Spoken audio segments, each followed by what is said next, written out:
And we're on. Hello, everyone. Welcome to the Train Sim World June 2024 roadmap stream. Just before we get into things, usual check. Can you hear us? Thumbs up, thumbs down in the chat. But tonight I'm joined here by the wonderful, the Mr. Matt Pelston. He's on this side. Hello, folks. Hello. Audio volume is good. Keep letting us know in the chat. I'm watching it right in front of my screen now. But yes, welcome to tonight. We've got a roadmap to talk through. If you're joining us new and you don't really know what to expect from these streams, what we're going to do is talk a little bit about what's happened in the last month, and then talk about what we've got coming up through June and what we've got coming up into the future.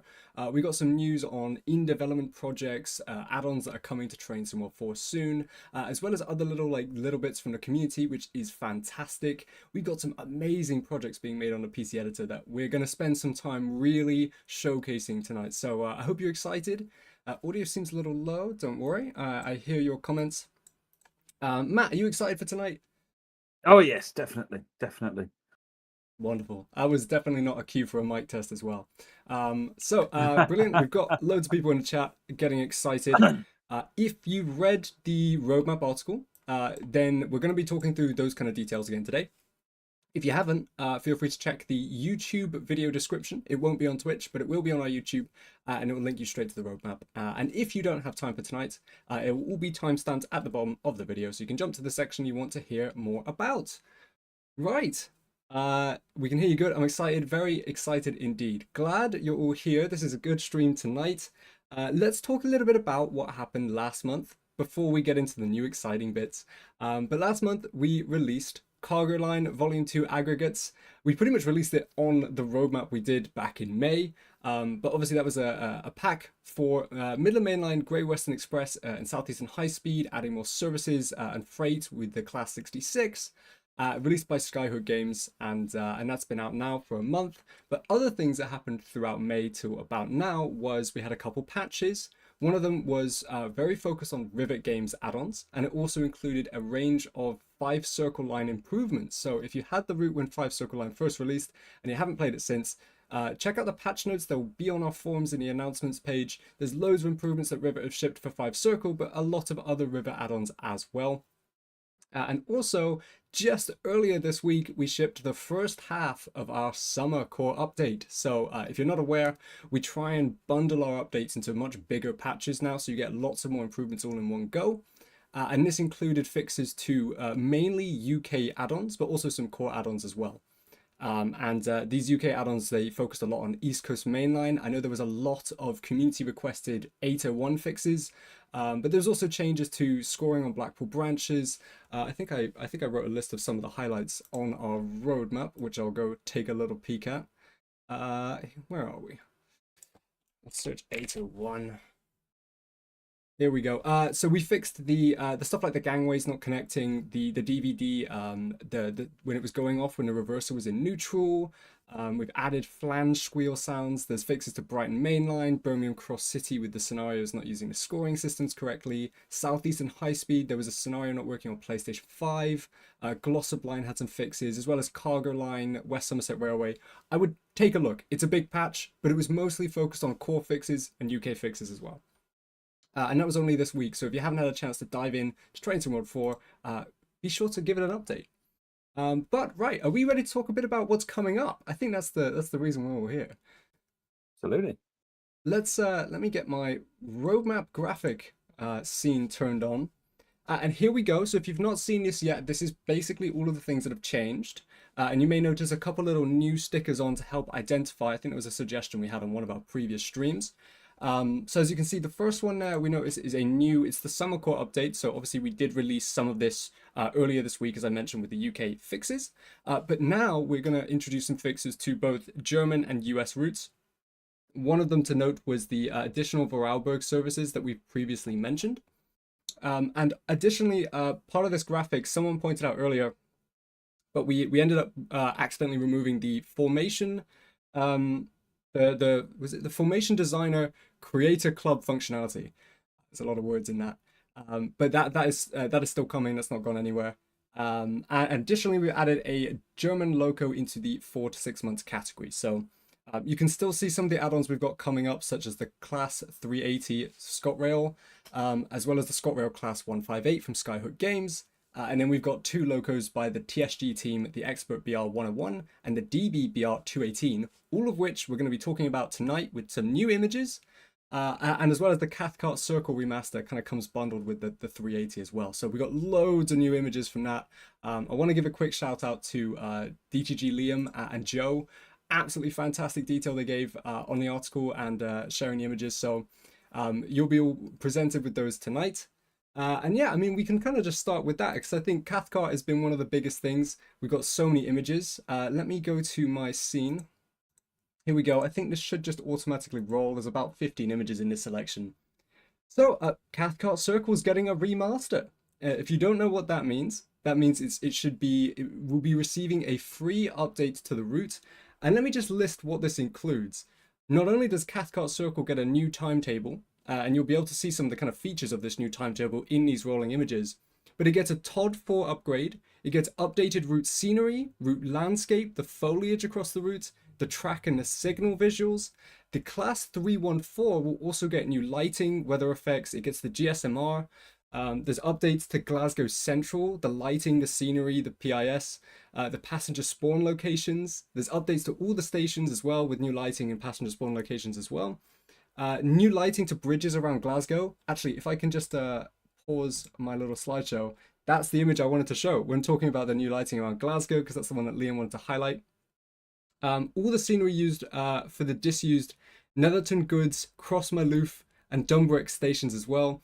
Loads of scenery changes, an interactable player bench at Glasgow Central. There's a lot of changes in this, and it will come as a free update to people that own Cathcart Circle. But alongside that will also be the ScotRail Class 380, which you can then buy if you want as well. And you can see some of the 380s in these images as we go around. Matt, is there anything you want to add with Cathcart Circle?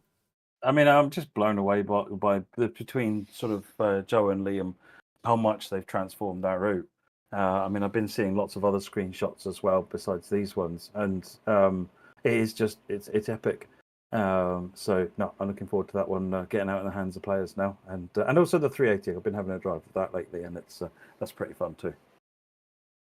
Yeah, and we'll share more about when you can expect the 380 as well as this Cathcart Circle remaster, the exact date, when we know more and when we're ready to share it with you.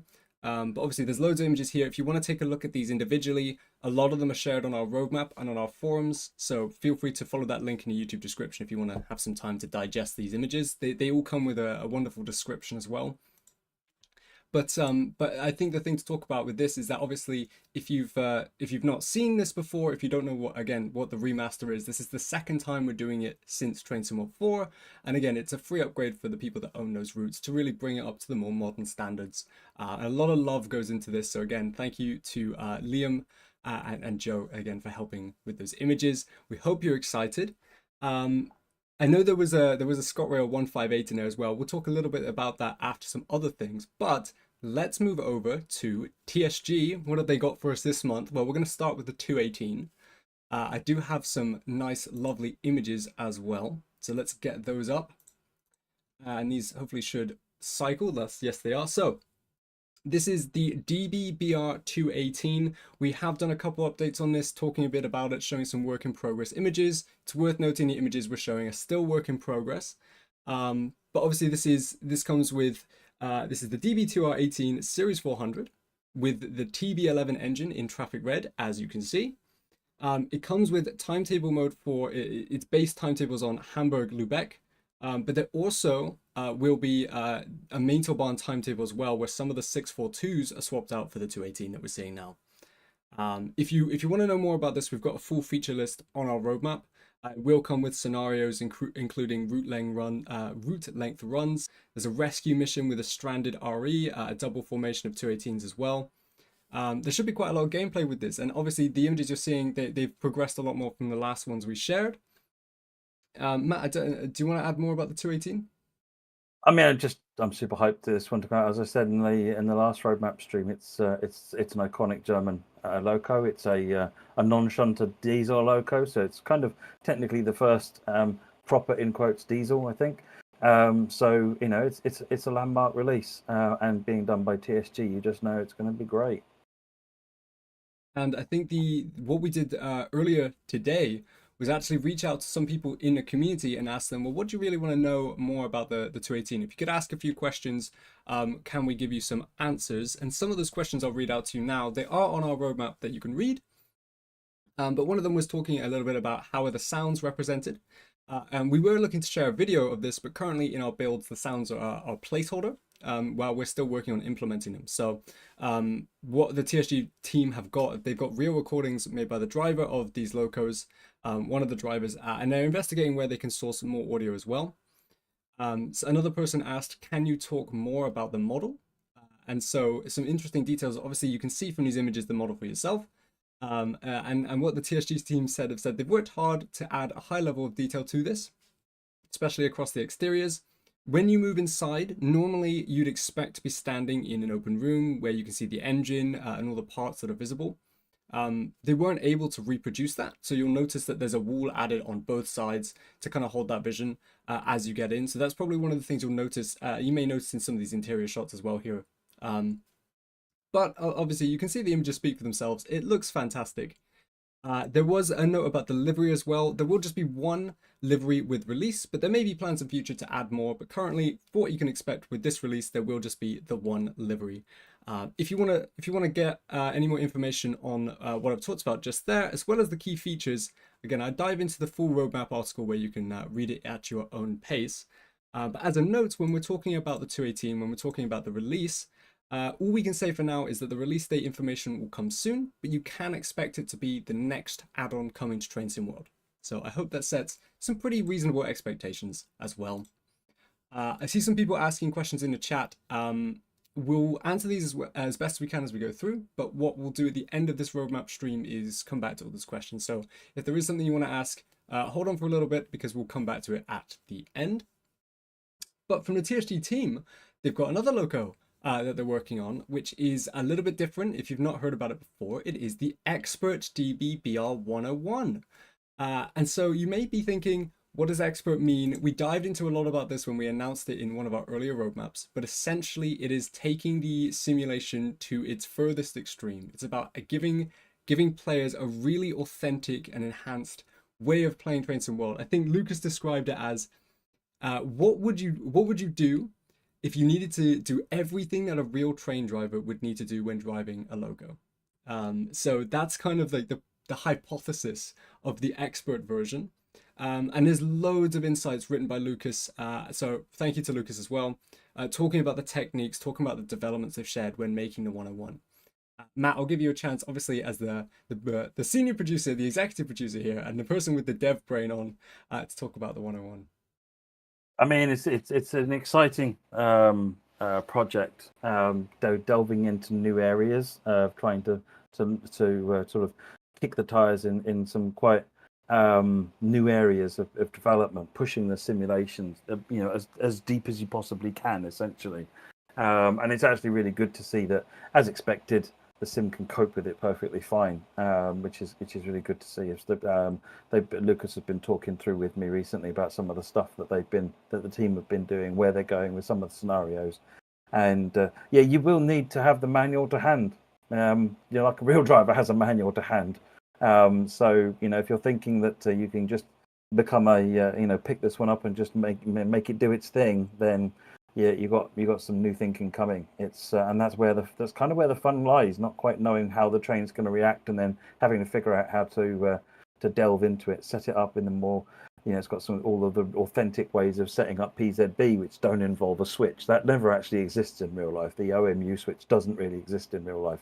In real life, they go and program a load of stuff onto the screens, and this has got that rather than the mode switch. So yeah, there's I was quite interested in some of the stuff Lucas has been talking about with regards to things like cascading faults, where something goes wrong, which causes other things to go wrong, and then having to sort of figure that out and restore it. And there's also some work in terms of helping you through those problems as well. So you're not just completely left on your own. So there's guidance, not just in the manual, but in the game in some cases as well, to sort of help you understand. And then if you want to just enjoy the train, with the cab car and not have all of this other stuff, you can just turn it off. So it should appeal to players of all skills and give you a place to sort of take your learnings. Really, this is probably, unless you're a train driver, this is the closest you're probably going to get to the real thing. So I'm excited to see this one finish up and get out to everybody. And I want to see from a personal level, from an EP level, how everyone gets on with it. What the feedback that we get is on it. Should we be doing more like this? Is this a step too far? What? So yeah, when you pick it up, tell us your feedback. Tell us what you're enjoying about it, what you don't enjoy about it. And all that stuff. And we can. And I know that TSG and co will be really, really interested in hearing your feedback as well. So brilliant project, and really excited that it's happening. Yeah, I mean, what you said there is true as well. This is the first time we've ever released what we're branding as an expert tier logo. I've got a little image here from Lucas, and if you wanna, the explanation of this is basically what you're looking at is a graph. We call it the simulgraph node tree.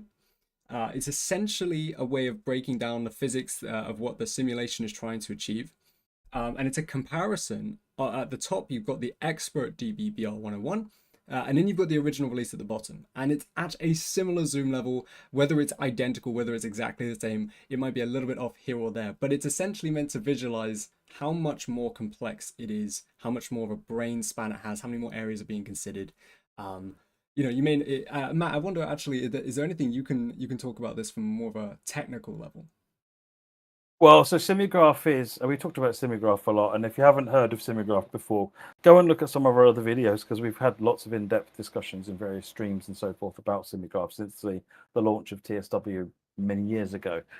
So what you're seeing here is, the nodes and lines and so forth. So this has got the braking system. So a lot of the stuff on the left of the big colored boxes there is the braking systems. So you've got your brake pipes, you've got main reservoirs, you've got and so forth. And then the stuff on the right, going right to the very right-hand side there, those nodes on the very right-hand side there are going to be the wheels and the bogies. And then you've got linkage between brakes to those bogies. You've got traction motors to bogies. You've got all of the various systems that manage that stuff, and it's so much more detailed because of all the things that can happen. So when a fuse blows, it's not just flicking a switch and popping up a message going "OMG fuse." It's actually linked to internal physics, and this is what's going on there. So what's actually happened is that something's gone on.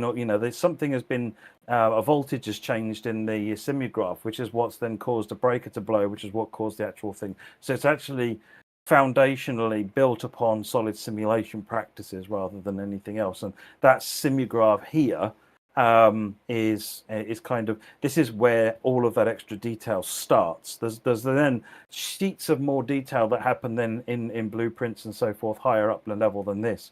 But this is the absolute lowest level and shows that right at the very core of everything going on with the BR101, there's an immense amount more detail going on in that simulation compared to anything else.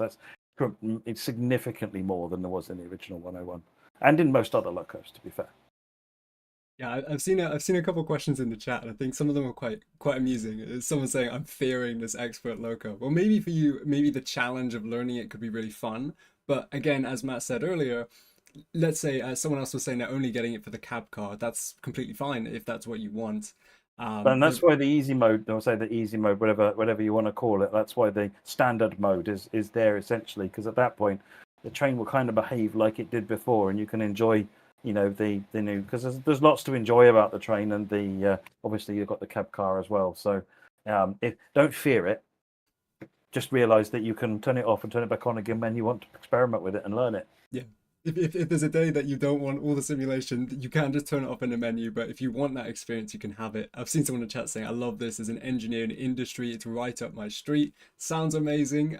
We look forward to sharing the release date. Just on some other questions, there was someone asking, where will this go? What routes will it live on?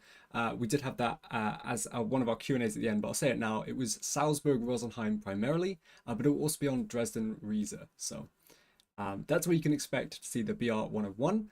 But we'll move on from the 101. There is a lot of information. If you want like the technical know-how, Lucas has opened his thoughts on our roadmap in quite a few paragraphs. We've got that simulgraph there as well, so you can zoom in and have a little look if you want. But are there any plans for more expert locos? Just seen that in the chat. Currently, no. So it's an interesting one because this is the first time we've ever done this. There aren't any more plans as of yet. So it's really a good chance for you to give us your feedback. If this is something you want, potentially we can look at doing more. But otherwise, we need to understand that feedback. We need to understand how you perceive this one as well, and we'll learn a lot from it. There's also the opportunity to make a loco like this doesn't come up very often. This is being done partly by someone who drives this thing for a living. It's and having someone who has that level of access and knowledge of behaviors and so forth, and who can also understand the game from a developer perspective to put that information into the game is a double lightning bolt. It doesn't happen very often. So it's kind of I would not want to anyone think that there is simply a choice to make an expert loco or not. Actually, the opportunity to make a loco at this level of intensely detailed simulation comes up extremely rarely. That's one of the reasons I'm really happy with doing it. The opportunity is there. There's been a team that have wanted to jump on it and make it happen. We'll see what people think of this, and then it'd be a question of hunting out more such opportunities of this stuff. Exactly said. I know there's more questions about this. If you want answers to those, feel free to raise them at the Q&A. We will be moving on just so we can get to some of the other roadmap bits. And just a note, if you're asking us about are we got plans to do X route or X loco coming up, general answer is going to be we're not really going to share any information. We know some of the things we've got coming up, but there is time and place to announce these. So you can look at our roadmap graphic at the top. Some things will be announced. Some things will just say maybe a DE route or a UK loco. And use the roadmap graphic as a guidance for what we have coming up. But in terms of just are we going to announce other stuff on the stream, nothing outside of the roadmap you've seen today. What's next? We did have an update from Rivet Games. This is a bit more of a quick kind of verbal update. But as I mentioned near the start, on May 14th, there was an update to Fife Circle and a bunch of Rivet Games add-ons. So again, if you've got Fife Circle or thinking about it, Rivet Games have optimized the routes. They've added some performance improvements. They've added 33 new Cowdenbeth services to the base layer, 6 Flying Scotsman Rail Tour services, a couple Jubilee Rail Tour services, and 2 Class 40 services as well to Dunfermline City. They've also added in the procedural foliage system that was in the London Overground Suffragette line. And they've also addressed the pop-in issue for the Fife Bridge. If you're on Xbox, you're driving up to the bridge and suddenly, where's it gone? And then suddenly there it is. So they've addressed that issue. Also, when we talk about Fife Circle, there's also the conversation about the Leven branch. So Rivet Games have committed to adding the Leven branch to Fife Circle as a free update at some point. There isn't really any news on this. The actual real-life branch opened on Sunday, I believe, June 2nd. I think that was a Sunday. It was just this week, essentially. So they haven't really had time to get down to there. But now that it's open, they can send their team in, get some proper reference material, and start working on that. So we'll share more news when that time has come. But as a note, it pretty much has just opened for reference gathering, which is the first step in the process. And then we're moving on to some of the other routes that we haven't got too much of an update on, but we did want to just verbally mention and say that work continues. We've labeled this at the moment as background projects. I don't know if that's the right label for it. They're projects that are still happening. They're not necessarily in the background. They're just continuing. But I think for a lot of the community, when we do roadmaps, sometimes we don't include updates on certain things that are continuing, just as they would normally expect to continue. And then everyone asks this question saying, well, where's this? Or has this been completely forgotten about? But we've added this as a quick verbal gag to just say, hey, look, things are continuing. We just don't have anything for this roadmap. So some of the things in this was Skyhook Games, the ScotRail class 158. If you did catch it earlier, there was a little image of it in some of the Cathcart circle images, the carousels. You can find that on the roadmap, but work continues. We'll share more about the Class 158 when we can. Simtrack Studios as well. We always get asked about the BR Class 104 and the Peak Forest expansion pack. So work continues in the background. We haven't got any more news to share at this time. I think that sits in the release date to be confirmed. And I think they've got a D loco, a German loco that we've moved to that category as well. this actually is a good chance for me to talk a little bit again about the way we do our roadmap graphics. So for reference, let me get this up.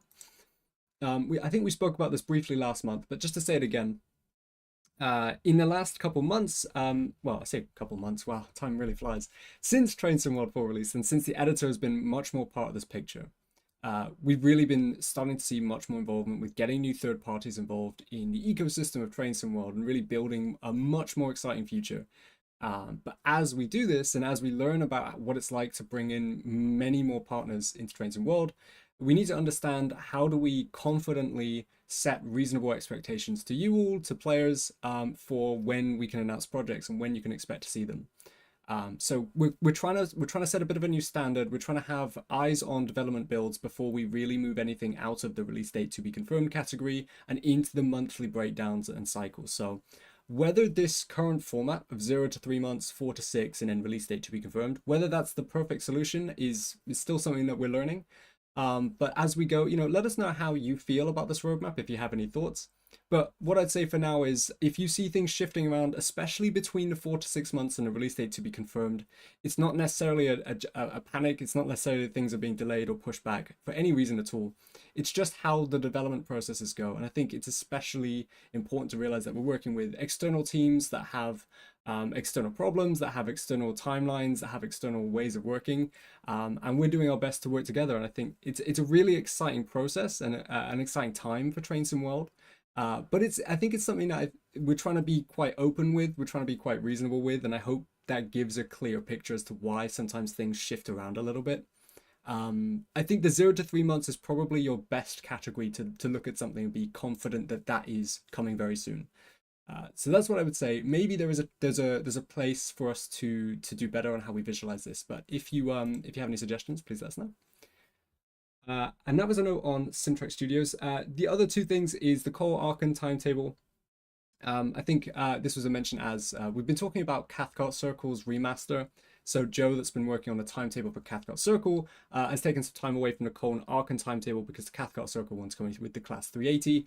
But work will continue when we get further down the line with more timelines and more priority on Cole Archon as well. And San Bernardino. Sorry, just as an aside, while we're on Colnarcon, there is a bug with RE9 services on Colnarcon where those services going from Archon to Coln, if I remember rightly, don't spawn correctly, and then you can't take power. There is a fix coming for that. Should be the next update. Lovely, good to jump in. Thank you, Matt. And finally, San Bernardino. It's currently in a section. Work is continuing. It remains in the 4 to 6 month category window while we work on more areas of the route and while we continue to develop it. So I know it's one that everyone asks about. It's the next US route on the roadmap graphic, but work continues. And that's it for our kind of content coming up, what you can expect come to Train Sim World. What we're going to do and talk about for the next maybe section of time, maybe 30 minutes or so, is one, we're going to talk a little bit about patches and improvements as well. This will include what you can expect from patches coming up in the next kind of couple months. And then we're going to talk a little bit about improvements, and this will include suspension improvements. I know everyone's really excited about this. We do have some new videos to share with you today. They will be on the Blackpool branches locos. I think it's the class 08 and the class 47. If I've got that wrong, I'm getting positive nods from Matt. So we have a video to showcase that suspension, which Matt will go into some details of. And then we'll jump into some community highlights as well. So just on the summer updates, like I said at the beginning, we've just released this week some core improvements and a lot of fixes for UK add-ons as well. So again, all of those patch notes on our announcements page on our forums, but the next ones will be for German and US add-ons primarily. There may still be some core fixes. There may be other fixes bundled in with those. Like, for example, Matt mentioned the Colnarcon fix. That might be something we can fit into that patch window. We'll let you know the details of the full patch notes. Right now, the only thing we've really confirmed publicly is that Vorarlberg will get the 4.11.16 freight services. And they are freight services, they're not passenger services, but those were some things we called out on last month's roadmap. We're still confirming the patch notes list, so we should hopefully be able to share that with you. I would think maybe by the end of this month. I won't give you any promises, but you can expect them soon. And more confirmation on the patches and when that will come will be shared with you. Just before we jump off patches, it was going to be we were going to cover any questions, but Adrian's asked about 85,000 times so far in the chat. AI PIS fix for Southeastern high speed is coming.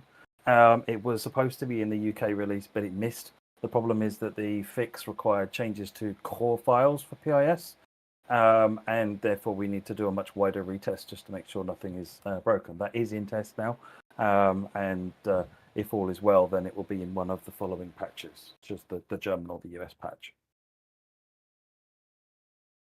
I've seen a lot of questions in the chat. If there is any issues you've seen from a recent update, by the way, generally what we ask is please provide us with feedback. First place we look is usually the forums. There's a troubleshooting section on there that's really useful for us. Otherwise, you can tag us on social media, on the Discords.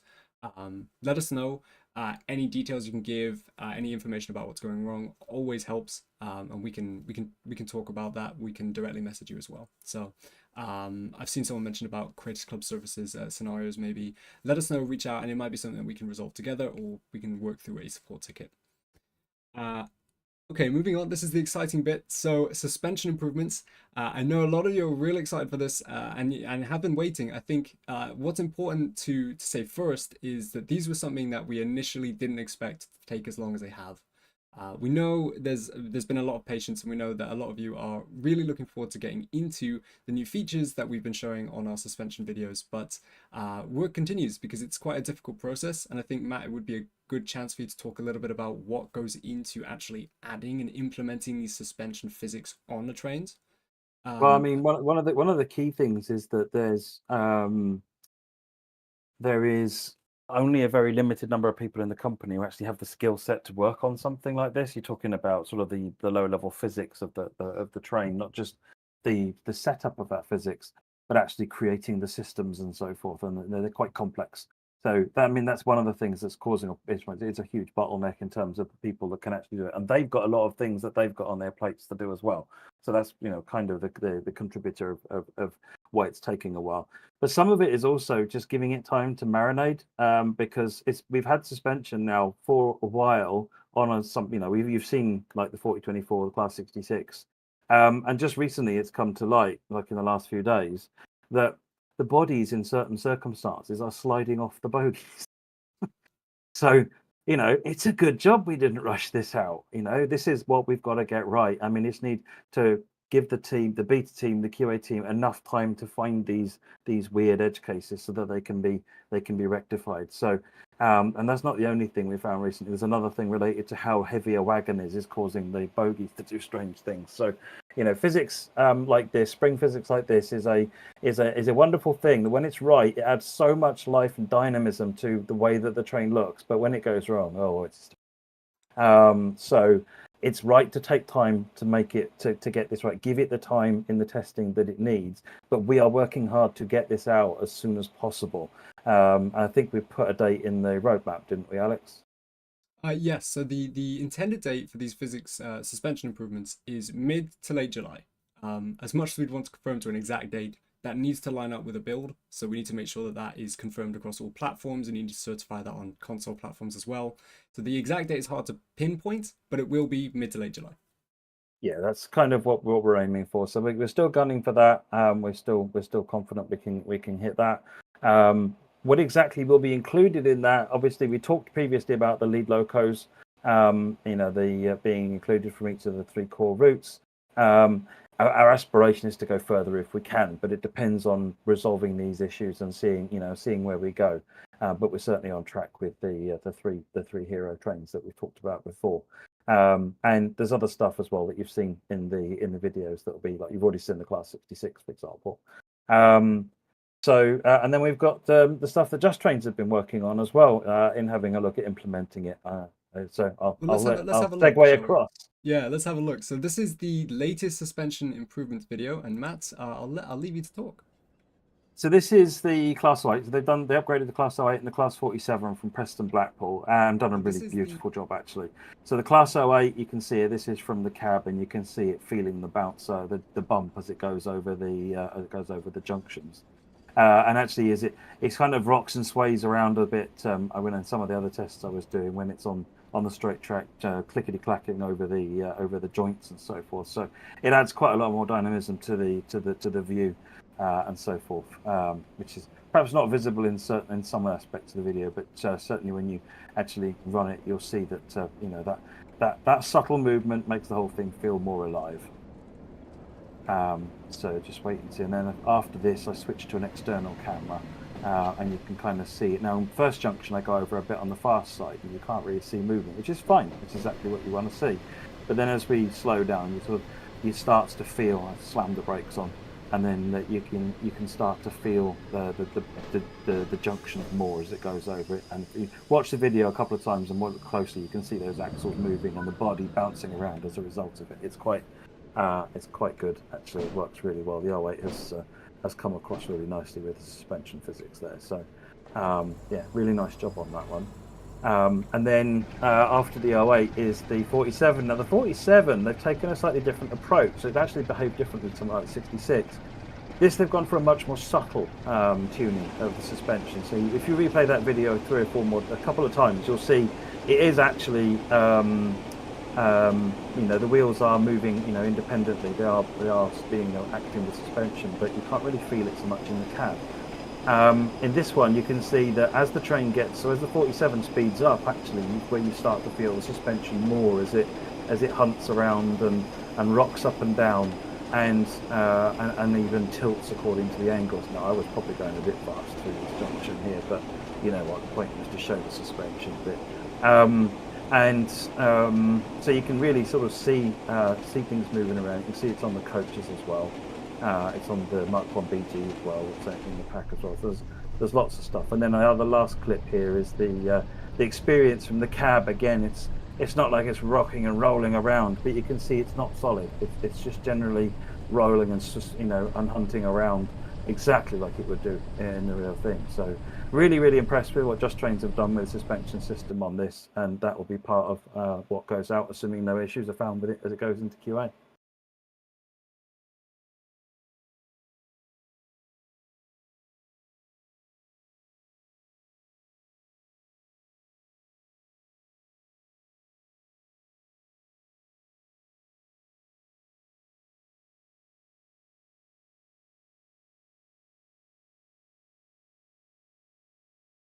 You're muted. You're muted, Alex. I'm muted. I'm a bit quiet. Yeah, thank you. But yes, sorry. As I was saying, thank you, Matt. Yeah, yeah, I'm getting all the muted messages through now. But yeah, that is the suspension system. Again, if you didn't catch it before, the aim is for mid to late July for these improvements, and we'll confirm the full list of trains and wagons that will be included with that once we know, because the work is still ongoing right now. But we hope you're excited. If you want to get to those videos, you can find them on our roadmap, and you can find the embedded link. They are unlisted, so they won't be visible on our channel. And I know there was a couple of questions that I wanted to address right now, but because of all the muted messages, I've got to scroll. Bills, I know you've asked a couple times about, can you have passengers that look like they're talking with each other? And interestingly, just in, I believe it was last month, but it may be April, I know some of our character artists have been really working on new dioramas. We saw actually a lot of these new dioramas in the London Overground route, for example. And I don't believe, I'm not too sure if they came with necessarily active talking between passengers, but the general improvement of how passengers behave and how we implement these dioramas is always work that's ongoing. But it's good feedback, so keep letting us know. It's a nice one to know for the future. And then there was another question of, will suspension be added to all trains? We'll let you know. Currently, we're looking at trains from train symbol 4 as a note. But we still need to confirm that list because, as I mentioned, that work is still ongoing and it's not necessarily an easy process. We saw a little bit in that video there how it's a different setup per loco, so it's quite complex. But thank you for the questions. Just before we move over to some of our community corner bits, which will be really exciting, we've got some amazing projects made from the people using the PC editor.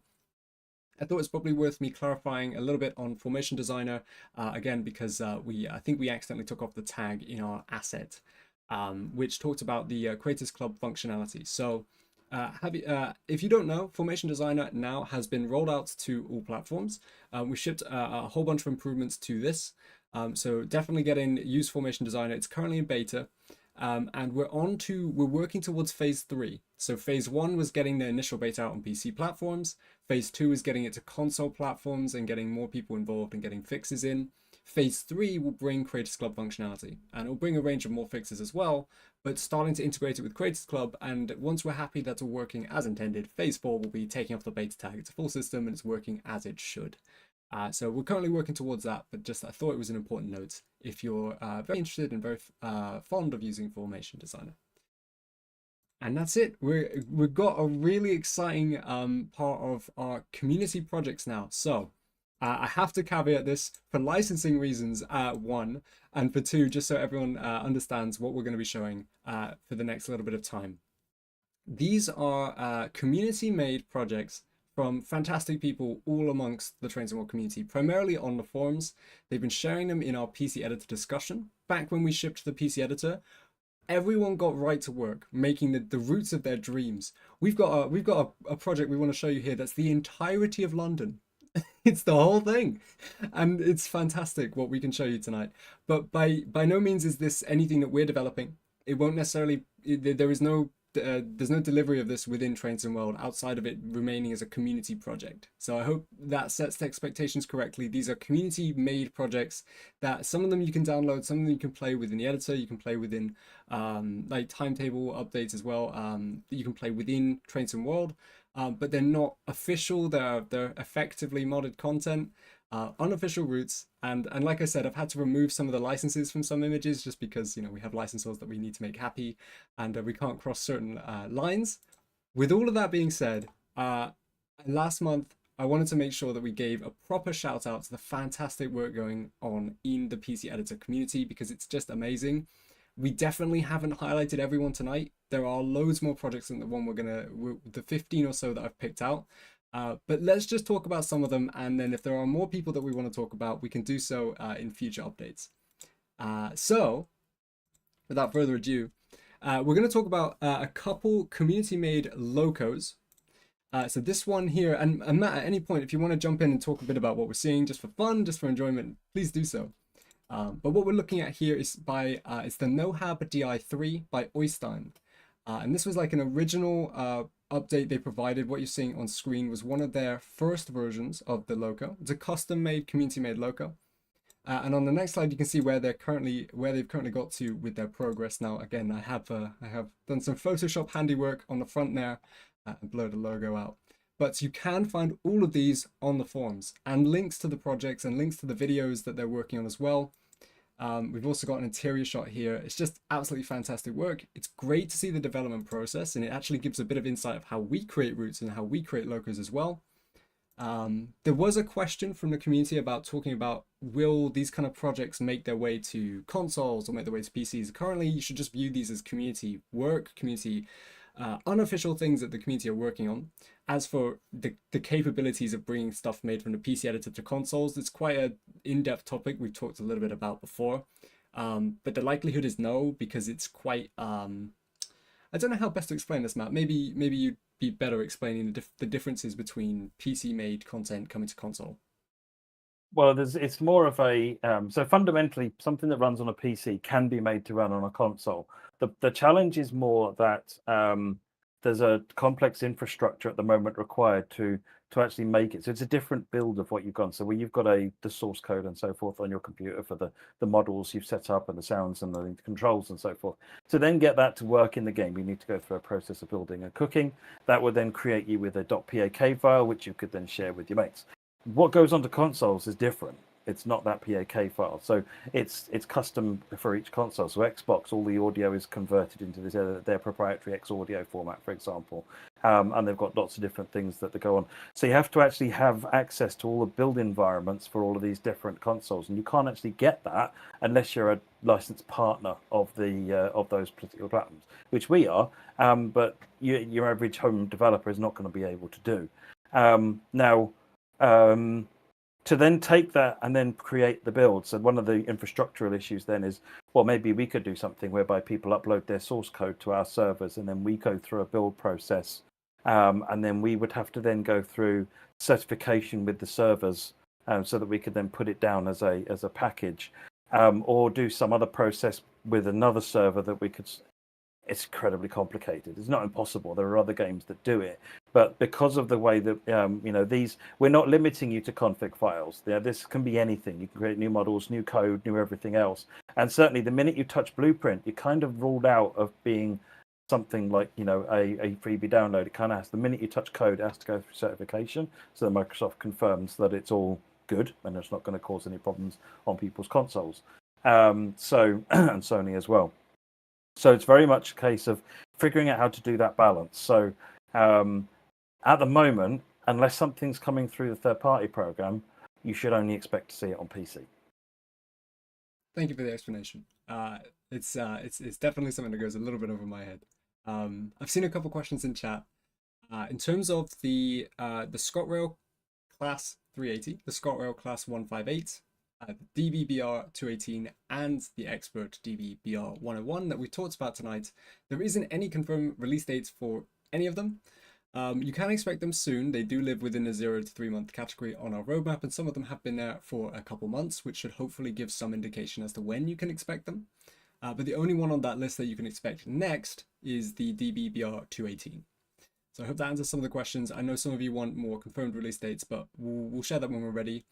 Anyway, back to the definitely unofficial projects that have been wonderfully made by some of the amazing people throughout the community. And what I must say is the people making these updates, the detail they share on the forum threads that they share this news on is just incredible.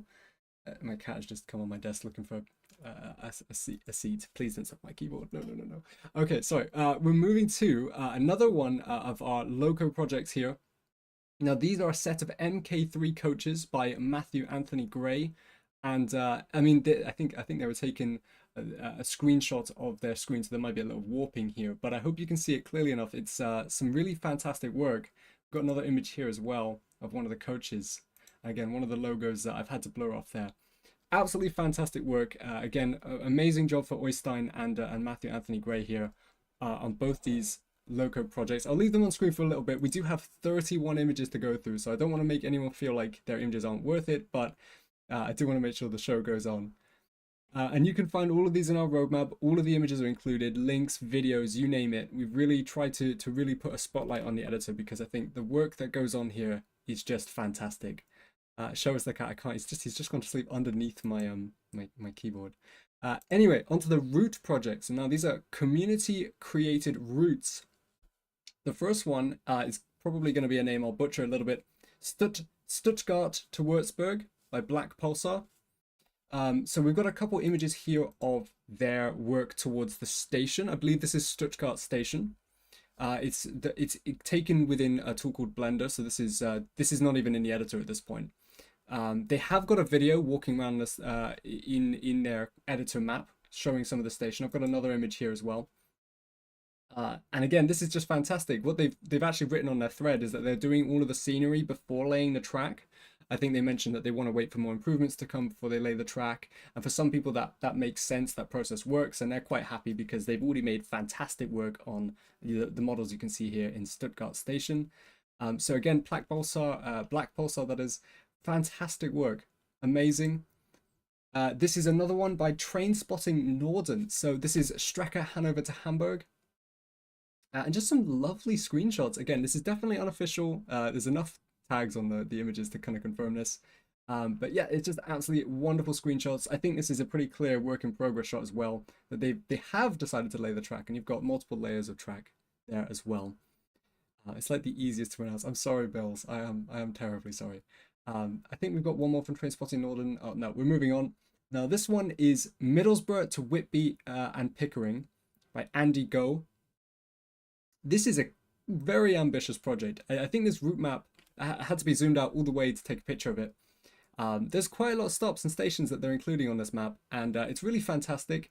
One thing I do want to mention, especially as we move over to this route, we've taken all of the custom names away and we've just named them by the stations. Again, it's a licensing thing. You may find it on the forums under a different name, but look for Andy on the forums, Andy Go, that's their forum username. You can find a link in our roadmap. So they may describe the routes under a different name, but again, we've got to keep in mind official licensors as well. And so we've got, I believe this is Whitby Station. trying to recall now all the information when writing a roadmap, but just absolutely looking fantastic. You can see proper textures in, buildings in. You've even got the rain on the platforms there. It's just wonderful, wonderful work. Ramagani, how many miles is this?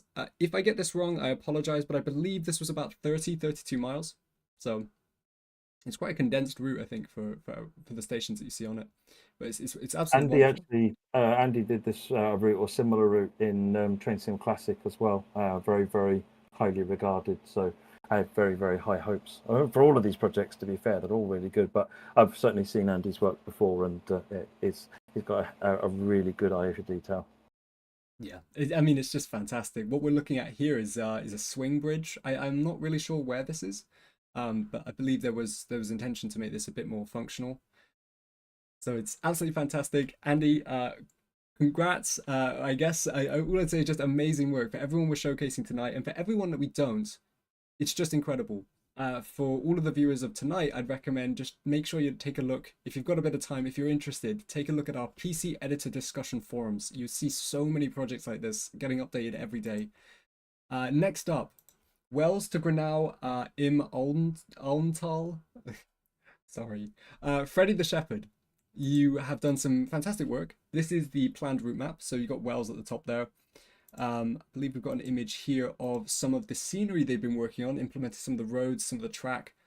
It's a really fantastic project. It's a project that's come quite far along. I think we might have another scenery image here that shows some more of the progress they've made. I think these are even some of the 4024s that they've put on the routes and they've placed onto the station.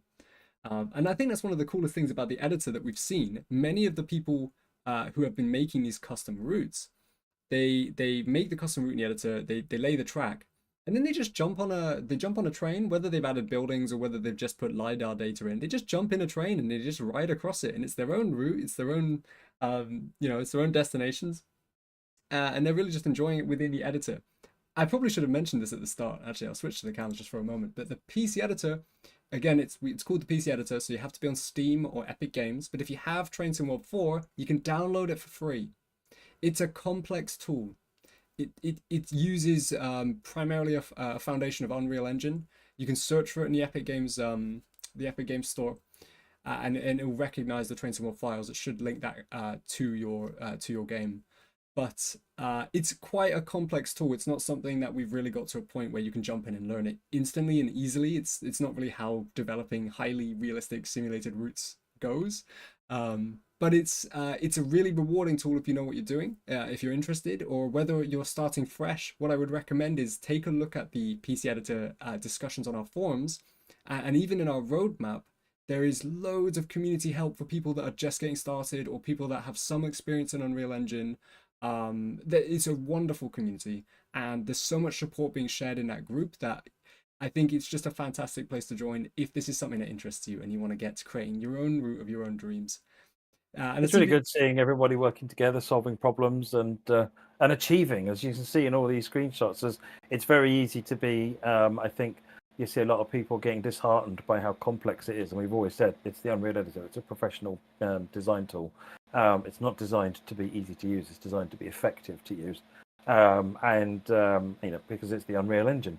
But as you can see, the same tools, virtually the same tools we're using, and other people are able to achieve really impressive successes. Actually, I know what goes into creating this stuff, watching the team and how they go through things, and seeing single person groups, single person developers achieving some of these things is inspiring to watch, to be honest. Yeah. I think, Alec, I'll answer that question. It's a good reminder. So the question was, are all these routes going to be released one day? So these are community-made, unofficial routes. There may be when we work with third parties, we may reach out to people that are doing projects on the editor and maybe find interest in the route they're creating to release that route specifically or release a different route. But generally speaking, I would just view all these as just community-made projects that won't really see their way to an official capacity, and if that changes, it changes. But if it doesn't, I would expect it not to, and just see it as community-made routes, community-made projects. We have ambitions to work better with more third parties in the future. But again, it's probably best to just expect to just see these as this is what the community is creating, and this is the wonderful work that people can do with the editor, and that's what the goal of the editor was. So let's go back. We've got a few more projects I want to highlight here. So Freddy the Shepherd, absolutely fantastic stuff. We're moving on to the entire of London, the whole thing. I don't actually know personally if this is the whole thing or not, but we've got some incredible images. I think this is the project that I looked at that just blew me away. This was posted, the first post on Incredible Hands thread was in May 6th, I'm pretty sure. Are you ready for this? Wow. They must have been working on it. Obviously, we've had the editor up and running, I think, since back in October. Um, wow, the scale of some of these images. We've got another one here. It's just mind blowing. And again, just props to everyone of who has submitted some of these projects to be showcased tonight. To everyone that's created projects on the forums, but it's just so wonderful to see this kind of thing happening within the editor space because having a wonderful community making wonderful things with the editor is just fantastic to see. So we have to highlight it. I know this is unofficial content. It won't necessarily come to Train Sim 4 or into our games at an official capacity, but it's just amazing to spotlight what the community can do with their time, with their passion. Just incredible. I think we had one more here as well. Just a wonderful shot. Yeah, this one is nuts. Yeah, I agree. The whole thing is incredible. It really is. It's again, like I said, it's inspiring to see people creating stuff like this on their own. It's really good. It shows a lot of dedication, a lot of skill, a lot of talent. Coming up, we've got another route.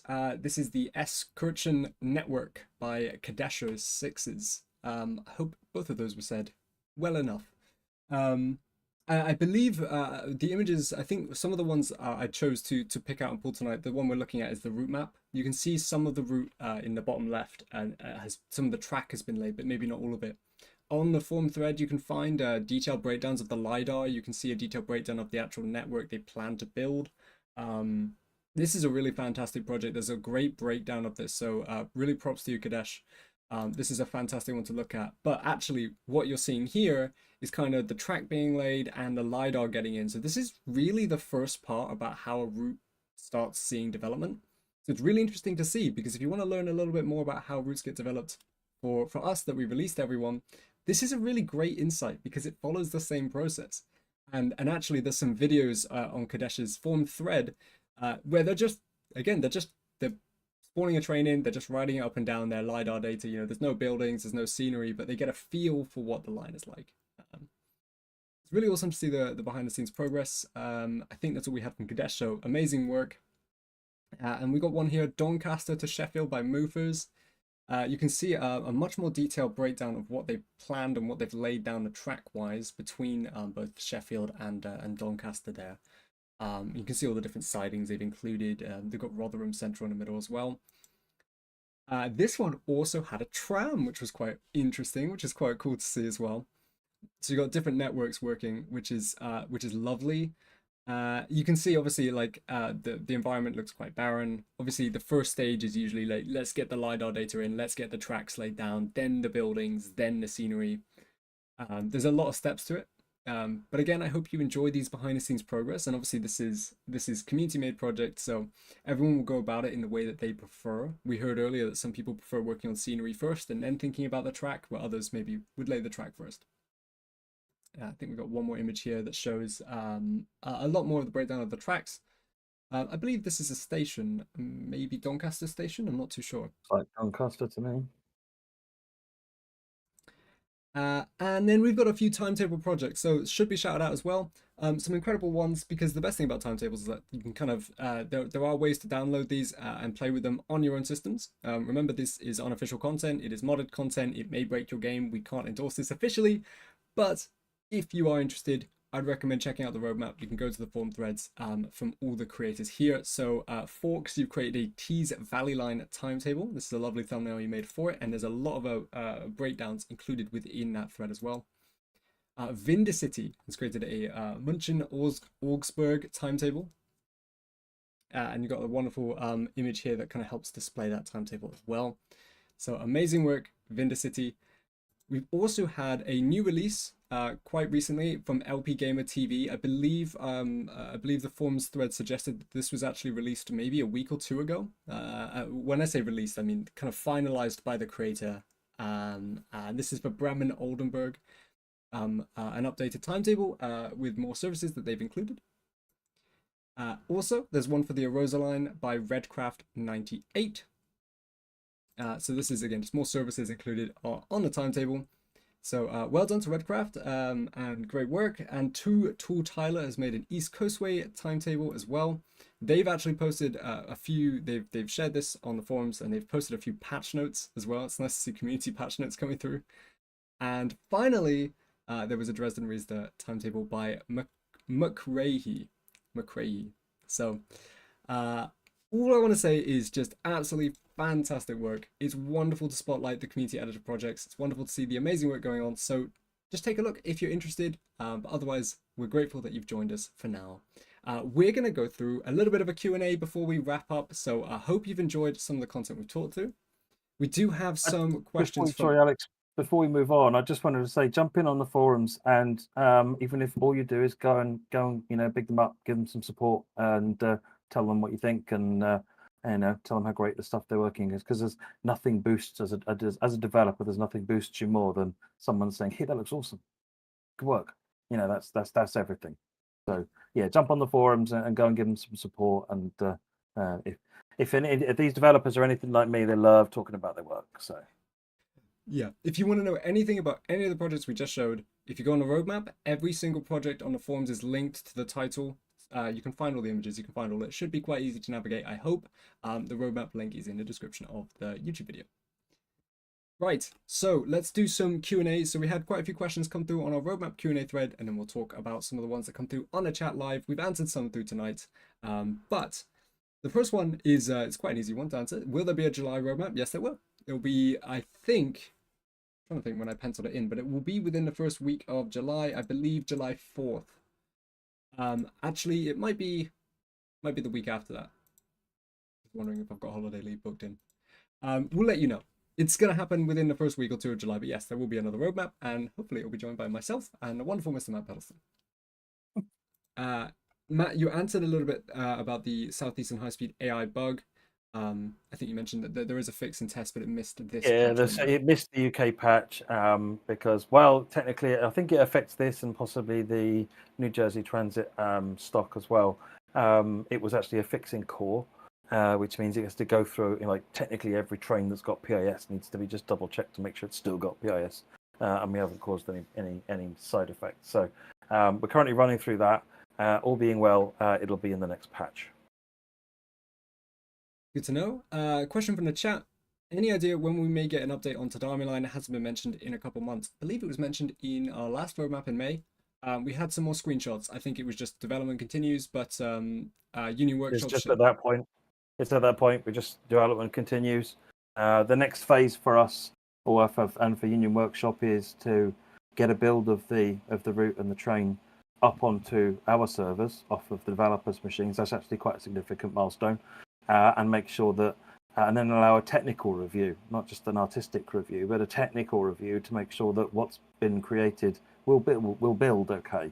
And because if there's references out to other packages and other folders, that'll all need to be cleaned up, which is quite a time-consuming job. So that's really the next major milestone, which involves nothing really new and pretty to see. Unfortunately, it's a bit of a boring, real mandatory job that turns it into a releasable thing.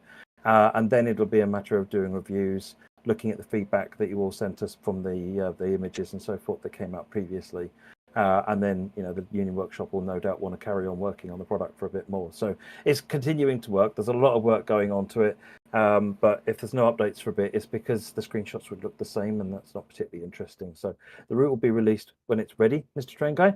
There is no date for it yet. It's the first Japanese route, so it's kind of I think super important to really capture the right feel for the route and not undercook it, if that makes sense as an expression.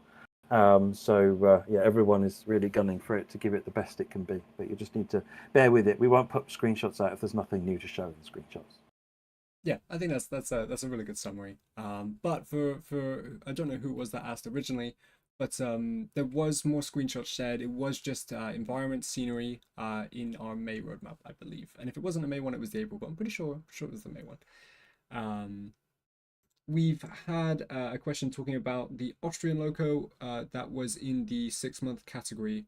obviously we've kind of shifted some of the categories to like 4 to 6 months now. Matt, I believe, did you have a mention for this?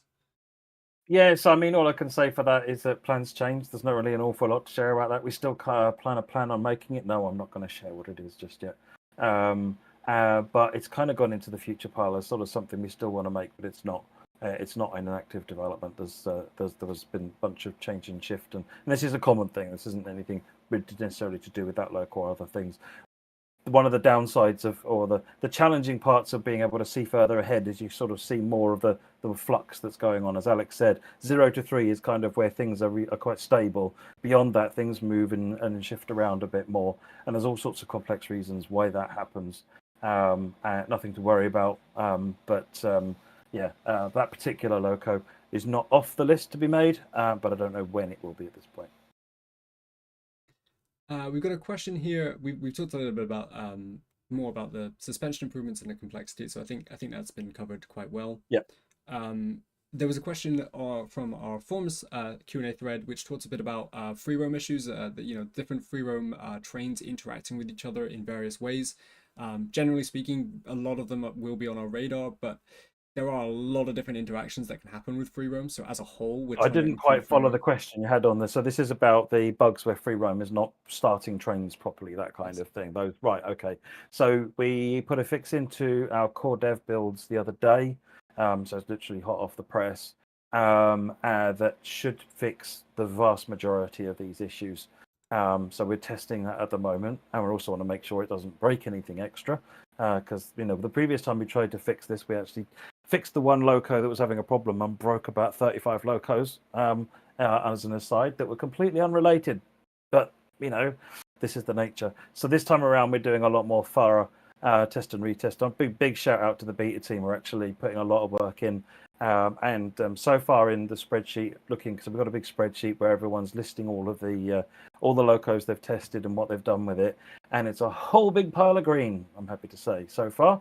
That doesn't mean we're there yet, but not by any stretch of the imagination. That pile has got about triple in size to say we've done it all. It's so far everything we're finding is working. So I think we're on the right track. It's a little bit to go, but we'll hopefully get it out in one of these upcoming patches imminently.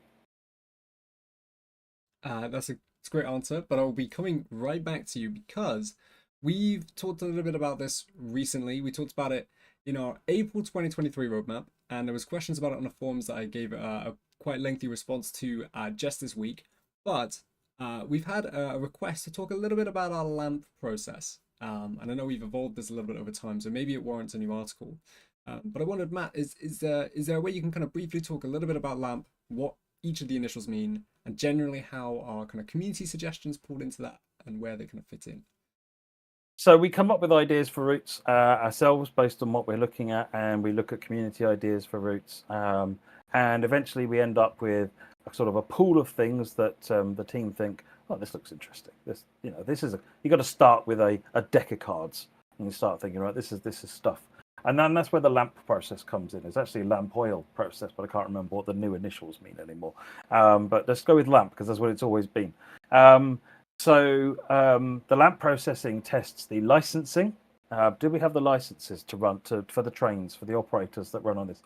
Are there any other licenses that we might need which are kind of important for the route, even if they're not on the trains? So there's an iconic buildings are less of a challenge because the way the law works is if it's a fixed part of the world, i.e., it's the Grundig sign on a station, for example, in Germany, then that you can use unless they can always the owner of the corporate can come back and ask you to take it off. But that's a fair thing to use. If it's a moving part of the world, like on a delivery on a train, it's not. You have to go and get permission for that.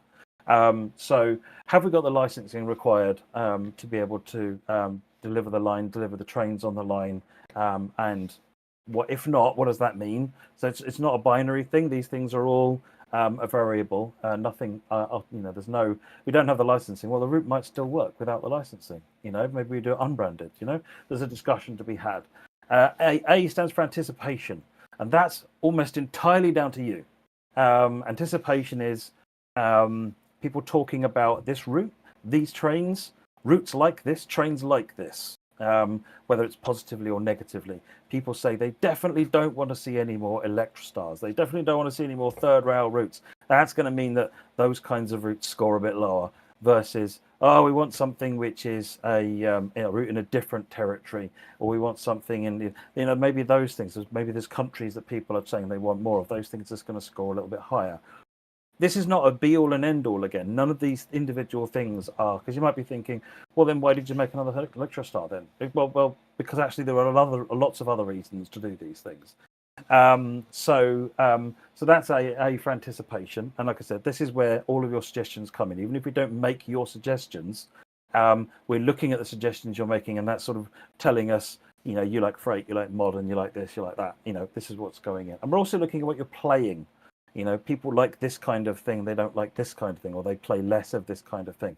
And all this thing is what factors into it. M is mix. So is this a one-trick wonder route? Is this like, Glossop Line is pretty much a one-trick route. Kitty cat time. Glossop does one job, but it does that job pretty well. And actually, there's some good fun to be had on it. So again, not every route is going to be everything to all people. Dresden Riesa is a route that scores ridiculously high on the mix thing because you can do anything and everything on it. So it's kind of thinking about that kind of variety and thinking, actually, do we need something a little bit more focused? Do we want something a little bit more broad? What's good? Finding lots of really broad routes are difficult. So it's it's getting that mix into the mix. And then P is prominence. So is it a route from blah to blah? No one's heard of these places. And unless you're super into something, you wouldn't recognize it. Again, if that's not the case, if it is a weird, out in the backwaters type railway, but it's got some really unique, it's got really great mix on it, or it's got, really great anticipation on it, then that's kind of the thing. But is it London? Is it Edinburgh? Is it New York? Is it places that everyone recognizes, that's the prominent side of it? Is it a really popular railway line? Is it something it's been featured in TV shows? It's somewhere that people will recognize. So it's kind of, and then you look at all of these routes and you sort of think about the bigger picture about that, compare that with other routes that have been put out recently and how they score on the lamp, and trying to make sure that you get a bit of, a nice range of variety in there, and really trying to feed into contributing to that variety, but also trying to make sure that it's figuring into what you're all trying, looking for, and what you want to play, and what we can see you enjoy playing. So that's kind of our guiding lamp on how we choose the routes that we're going to make. Essentially, it isn't, like I said, it is not a binary process. You can't just say, well, I would have scored it lower on a lamp because, well, that still made it a good option in other areas. So it's part of a discussion. It's quite an important part of a discussion, and it's why I really, really hope you carry on with your suggestions and so forth into the forums, because it's key. It's the anticipation is a key part of that for me and for the whole team. A really good breakdown. I think it's probably time we do another article on it, maybe in a July roadmap. Could be a good topic. We can bring in the lamp oil, because I know it has been extended to lamp oil. And I know we represented this and I've forgotten the oil part. So maybe we can dive into that. But essentially, as Matt says, suggestions. Opportunity, interest, and limitations. I think opportunity is what else could be added to the route. I can't remember why interest is different to anticipation. Limitations are, for example, areas of the game, like, let's say, for example, you want to do a route with request stops. And actually, it'd be a really good route to make, but the game actually can't support request stops, so that might be a limitation. That might mean that actually maybe this isn't the right thing, or a route that's got hump yards, hump shunting. So we don't have a hump capability in the game to allow you to do hump shunting prototypically. So again, that might count as a limitation in terms of how well can that be done and so forth. So I think, if I remember rightly, that's what they are. But yeah, we should definitely update our article on this and make it something people can go back to talk about. Yep. So maybe something for July. But it was a really good question, and I think people always ask where suggestions come in. It's also a really good opportunity to remind everyone in the chat. If you're requesting, can we add underground, French, Northumberland, Romanian, Ayrshire coastline routes? Any general suggestion is great. stick it on the forums, or keep telling us. It's fine if you're telling us in a chat. Maybe don't spam the chat too much. We can still see it. We still read the chat. But everything builds up the anticipation. If we do a roadmap stream every month and we see, can we get a new route here, my favorite place, and it's coming from 100 people, then great. We know that there's anticipation there. We know there's excitement there. Just put it in a place we can see, and that will generally build up towards it. The forms is really useful because you can add images and you can add description, and we can communicate with you and we can message you. It's a wonderful place. But generally speaking, suggestions are heard and suggestions are used very well. So yeah, if that's not super clear though, we'll go into the July roadmap. Maybe I'll do a breakdown of the lamp oil process. I know we've gone on for a little bit now. I appreciate you all sticking here and still asking questions. We'll go through a couple more. We'll answer a few from chat, and then we'll probably wrap up just to let you all know. There was a question about why is the community showcase? Why are all those PC editor projects being shared here today on the roadmap? It's a good question. I thought I'd probably just give it a quick answer. Generally, the roadmap is one of our highest viewed thing from the community. It's one of our most anticipated monthly beats. So in a way, it's helped give it more visibility. But at the same time, maybe there's a chance for us to bring back some kind of monthly recurring thing where we can share community projects, we can talk through them, maybe even try some of them out. There is a space there that could be used.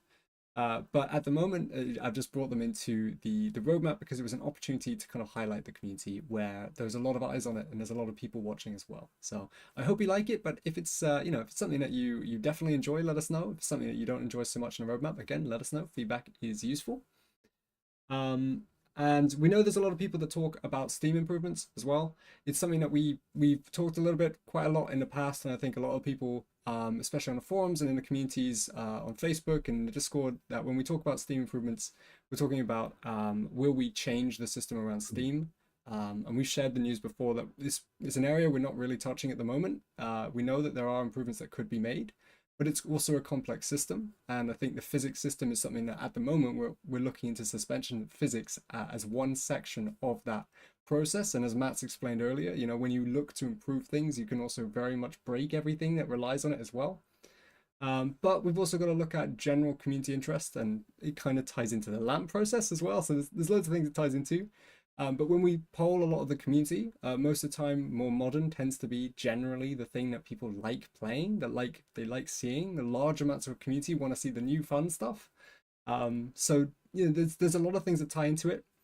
But for the most part, the message really hasn't changed. We know there's some really hardcore fans of Steam out there. We know that there are things that we can improve about the Steam products and like the Flying Scotsman or the Jubilee that we've got in game at the moment.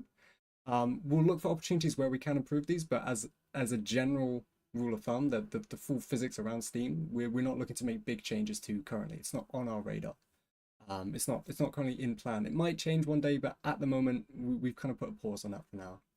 I know there's a lot of people that talk about this, so I thought it's probably worth just continuing the conversation, but generally speaking, we've not got an update. And then there was a question about how many services are in Cathcart's new timetable. Now, I didn't actually have this information on the number of services. I don't know if it's because we've not confirmed it. So maybe that's something I'll look to find for you when we wrap up the thread. My cat is destroying my carpet, so I'm going to turn my camera off and let the cat out. Matt, is there any questions you've seen in chat that you want to give a quick answer to while I do that? Someone asked, I'm assuming, amusingly, based on a video recently released, will 66s be used on all future routes? And I just want to say categorically, I'm not a huge fan of 66s, just to be really clear on that. Yeah, 66s you almost certainly see on future routes because you know what? They run on all routes all over the country. We are looking to see what other freight locos can be made, but modern freight locos tend to be very regional. Or with operators that we don't have a license for. So it becomes far less usable and very, very specific to certain areas and so forth. So the 66, I'm afraid, is kind of foundational to the UK in the modern times. So yeah, but no, I am looking at seeing what other options there are for freight locos. I'd like to see other freight locos myself, but Class 70, the problem there is Freightliner animal. There's no Freightliner license. So it's, this is where these things come up, is when you start looking at the licensing. Actually, I've got a question on licensing as well, and it was raised from someone when we were talking a bit about LAMP process, and it was when you have a license, does it expire or does it last indefinitely? And the answer to that is they do have. Depends on the license. Yeah. Sometimes a license might be for a single product, one only. Sometimes a license might be for a year. It might be for a few years. It might be forever. It's all different, and it's all down to the legal people that get together and talk in funny languages. And at the end of it, we get to play with their toys if we're really, really nice. So I leave them to it, and they do great things. So our licensing team work really hard over a long time. Sometimes it can take actual years to get licenses approved and to where we can use them. It's also important to note that even though you get a license to use a logo or to use a brand, every usage of that then has to go back to be authorized and approved to say yes, this is a good use of that. So it then has to go back again, and then the way that you can use it is constrained. So you'll see some are in the logo in Livery Designer and some are not. And so just the fact that it's available on one logo doesn't mean it can be used anywhere and everywhere. The licenses, the terms of the licenses set out exactly what can and can't be used, and they're unique there's no really standardization for this stuff. Everyone's got their own views, and basically our view is, so our licensing team work with the various companies to try and sort of share the benefits, what's great about being in the game, and what we need from them, what we can help them with, and so forth. And then it's from there it's just what makes sense. Got to remember, these companies, this is not what they do. They're busy running a railway. This is video games is not their thing in a lot of cases. So some companies have actually set up dedicated teams to handle this stuff, and those tend to be, or they've got people who actually are real train sim world fans or train simulator fans, and actually then you've got a really easy discussion because they get it already, and they're really excited about it, and you can tell almost like where we're working with organizations that have got fans of TSW in there is where some of the best arrangements happen. So it's really interesting seeing the different discussions and seeing some of the different things. Richard says, what happens to a license if the operator dissolves? This is one of the things that a lot of people get wrong when it comes to licensing, is that it is very, very rare for a license to go away, or a branding, the copyright and so forth. Because you think about the logos, so they're effectively they're images, when therefore they have standard copyright and the license to use the brand. So even if you think about operators which don't exist anymore and haven't existed for a long time, they would still have to be somewhere you've got to go and get that license from. So I don't know where they are these days, but the likes of GNER hasn't been a real operator in the UK for a long time. That brand still exists as a thing that you license from an organisation somewhere. The last I heard, it was with Sea Containers, along with Pullman, but I don't know where any of those things are these days. That was quite a long time ago, back when in Microsoft Train Sim, someone made an add-on, a GNER add-on for Microsoft Train Sim. And in America, if you want to go back all the way, go back a really long way, go back to the likes of Pennsylvania Railroad. Well, there's an organization called American Premier Underwriters that owns the license to Pennsylvania Railroad and New York, New Haven, and Hartford Railroad, and New York Central, I think it is. And you go to them to get those licenses. So you should always assume every logo, every license, every brand throughout history still needs to be approved by somebody. National Railway Museum handle the old steam days British Rail stuff. Department for Transport handles anything more modern than that. So BR there and back logo, for example, would be DFT, and any of the any of the other stuff that's more modern stuff that's with DFT. So it's a hugely challenging subject, and again, this is one of the areas that the licensing team is really good at, is finding that information and hunting down.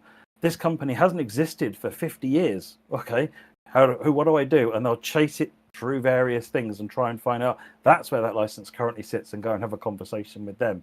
And sometimes it's in the strangest of places, as I've outlined. So it's a fascinating process. I've got massive respect for our licensing team and the work they do, and they are the ones that let us play with trains that look like real trains. So they're so important to everything. But their job is very, very difficult, and it's a lot of fun working with the railroad companies. And all I'd ask is, I've seen some people getting really grumpy about railroad companies that say that maybe aren't in the game and so forth, and they've been tweeting and so forth. Don't do that. Please don't do that.